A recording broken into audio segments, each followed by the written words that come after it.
l'ennui et la drogue qu'il faut éviter. Parce que c'est là que les gens commencent à faire de mauvais choix. En règle générale, ils ne deviennent pas toxicomanes. Ils deviennent des consommateurs d'ordures. Ils perdent du temps. Ils consomment des excuses. J'ai fait 168 heures par semaine. Je pense que c'est ce que c'est. Mec, je veux tous les utiliser, mec. Vous devez vous fixer des objectifs gigantesques. Pas comme ta mère et ton père l'ont dit. Ta mère et ton père m'ont dit de baisser le ton. Vous savez, ayez des objectifs raisonnables, quelque chose d'atteignable. Et que ce qui se passe, c'est que lorsque l'objectif est atteignable, ce n'est plus excitant. Parce que si vous pouvez aller le chercher facilement, vous allez le prendre pour acquis. Je pourrais être parfait pour tout le monde dans la pièce. La moitié des gens vont encore être comme, vous savez, il est trop arrogant, il est trop ceci, il est trop cela. J'ai 57 ans. J'ai passé 30 ans à essayer, j'ai fini sans rien, mec. Quand j'ai finalement dit, vous savez quoi? J'ai fini, mec. Plus je dépensais d'énergie à essayer de plaire aux gens, de vous rendre heureux, de les rendre heureux, de maman heureuse, de papa heureux. Je ne pouvais toujours pas rendre tout le monde heureux. Je suis comme, vous savez quoi? J'ai fini, mec. Je vais me rendre heureux. Je vais faire mon concert. C'est ma vie. Je veux créer la vie que je veux pour moi. Et si vous n'aimez pas cette vie, vous n'aimez probablement même pas votre vie. Parce que ce sont les gens qui finissent par me critiquer. Le jeu est donc de savoir comment l'obtenir. Comment puis-je le conserver? Comment puis-je le fortifier? Comment puis-je le soutenir? Comment continuez-vous à rendre cette chose plus grande et meilleure? Encore une fois, beaucoup de gens peuvent l'obtenir, mais pouvez-vous le garder? Et puis, pouvez-vous l'agrandir? C'est-à-dire les gens. J'ai besoin de bonnes personnes. J'ai besoin de plus d'idées. J'ai besoin de plus de production. Je ne dois pas me reposer sur mes lauriers. Absolument. Je veux faire des choses que je ne veux pas faire. J'entends des gars dire « Je ne fais pas des choses que je ne veux pas faire ». Qui êtes-vous? Qui s'occupe de vous? Comme c'est arrogant de ne pas faire quelque chose que vous ne voulez pas faire. La plupart des gens grandissent dans la pauvreté et veulent s'en sortir. Nous n'entendons jamais d'histoire de gens qui commencent au milieu et descendent tout droit.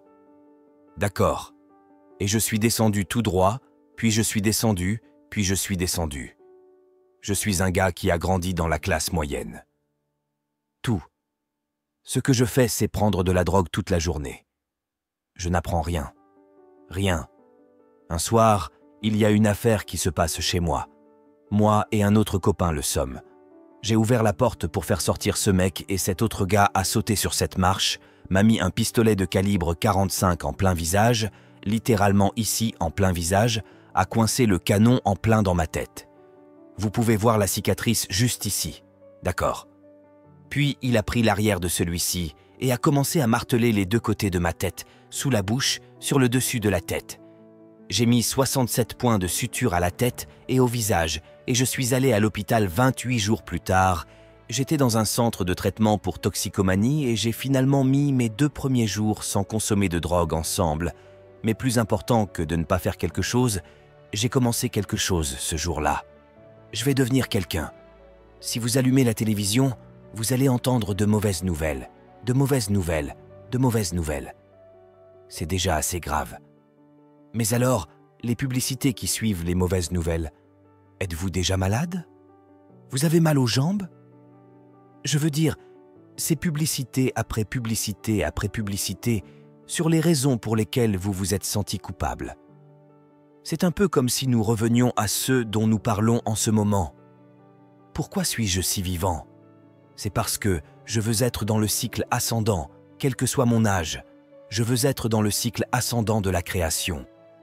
L'argent est une chose terrifiante parce que c'est la seule chose dans la vie, vous savez. La NFL ne va pas me donner le ballon et je vais avoir la chance de jouer au golf. Je ne peux pas gagner dans ces environnements. Mais avec de l'argent, tout le monde. C'est le seul endroit où tout le monde l'obtient. Et maintenant, qu'est-ce que je fais? Et je peux le perdre maintenant.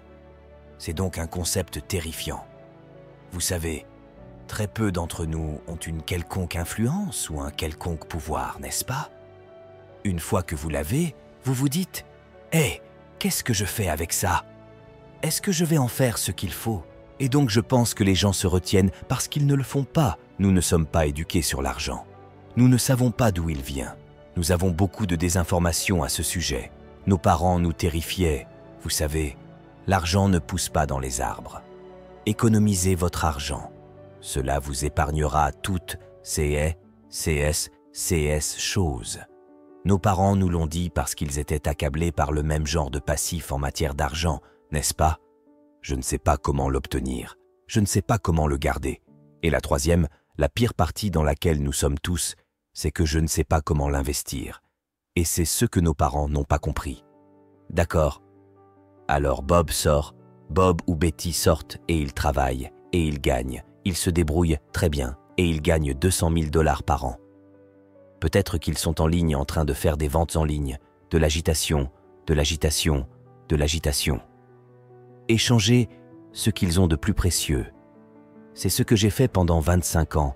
De 25 à 51 ans, j'ai passé mon temps le plus précieux à gagner de l'argent, terrifié à chaque seconde de chaque jour. C'est vraiment ce qui m'a motivé tout le temps. C'est Tara. Comme quand tu ne sais pas, tu vas avoir peur. Alors je sors pour aller chercher de l'argent. Je ne le ferai pas, je n'en dépenserai rien parce que je suis terrifié. Si je ne peux pas, je ne sais pas comment en obtenir plus. Je suis inquiet. Je ne peux pas continuer à en avoir plus. Alors, que faites-vous avec $1 millier? Droite. Vous savez, je pense que vous devez juste continuer à investir en vous jusqu'à ce que vous vous disiez « Oh, maintenant j'en fais 3000. D'accord. Boum. » Réinvestissez tout cela à nouveau. Mais ce que nous faisons, c'est que nous commençons à l'enlever de la table, n'est-ce pas? Donc, je pense que les gens ont juste besoin de se mettre dans ce cycle de comme « D'accord, je vais continuer à répéter cette activité. Je vais réinvestir l'argent en moi, aller à l'atelier ou autre.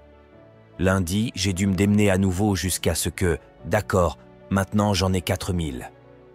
D'accord, maintenant j'en ai 5000. Aujourd'hui, les revenus commencent à augmenter. Les revenus doivent reprendre. Dans le revenu devrait être une indication que tout ce que vous apprenez aide jusqu'à ce qu'un jour, vous vous disiez « D'accord, j'ai plus d'argent ici que je ne peux en fait.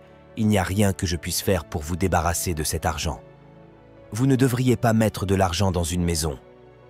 Vous devriez mettre de l'argent dans votre marque. Vous devriez mettre de l'argent dans le marketing. Vous devriez vous promouvoir et ne pas mettre de l'argent là où vous et les enfants vivez parce que c'est de l'argent mort. Je veux dire, c'est une maison qui ne peut pas vous faire gagner de l'argent. Une maison ne vous rapporte pas d'argent. La seule raison pour laquelle les gens pensent qu'une maison fait de l'argent, c'est qu'ils la comparent à « si je vous loue, cela me coûte de l'argent ». Mais si vous avez besoin d'aller à l'hôpital, vous n'achetez pas l'hôpital. Vous louez un lit pour sortir de là aussi vite que possible. Si vous partez en voyage, vous allez en Amérique et vous voulez aller à Disneyland. Vous n'achetez pas l'hôtel. Vous louez une chambre et personne n'en pense beaucoup de mal. Ils sont comme « oui, je vais aller là-bas, utiliser l'endroit et sortir ». C'est ce que vous devriez faire de votre vie. Trouvez un endroit où vous pouvez louer, payer un loyer mensuel.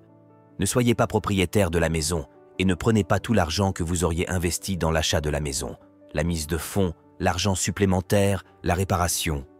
Utilisez tout cet argent pour améliorer votre entreprise et vous-même afin d'obtenir plus d'argent. Je fais des choses constamment. Je ne veux pas faire, peu importe ce que je veux faire. Vous savez, quel est mon but? Quel est mon potentiel? Et suis-je prêt à travailler dans ce sens? J'ai donc eu l'idée de travailler 4 heures. Non. Eh bien, ce n'est tout simplement pas réel pour moi. Peux-tu? Tu m'as dit, « Eh mec, j'ai cette opportunité pour toi de travailler à temps partiel. » Je n'ai aucun intérêt.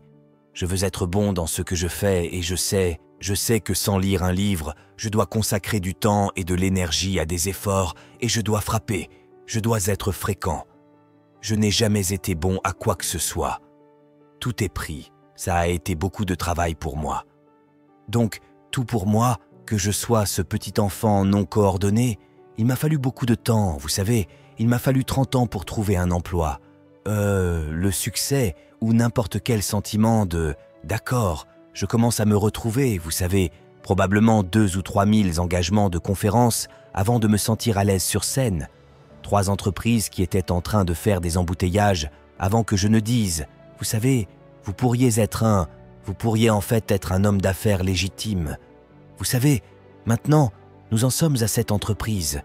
Nous ferons probablement 150 millions de dollars cette année. Je vais atteindre $1 milliard dans l'immobilier probablement avant la fin de l'année. Je commence juste à me dire que, vous savez quoi, peut-être que je vais y arriver.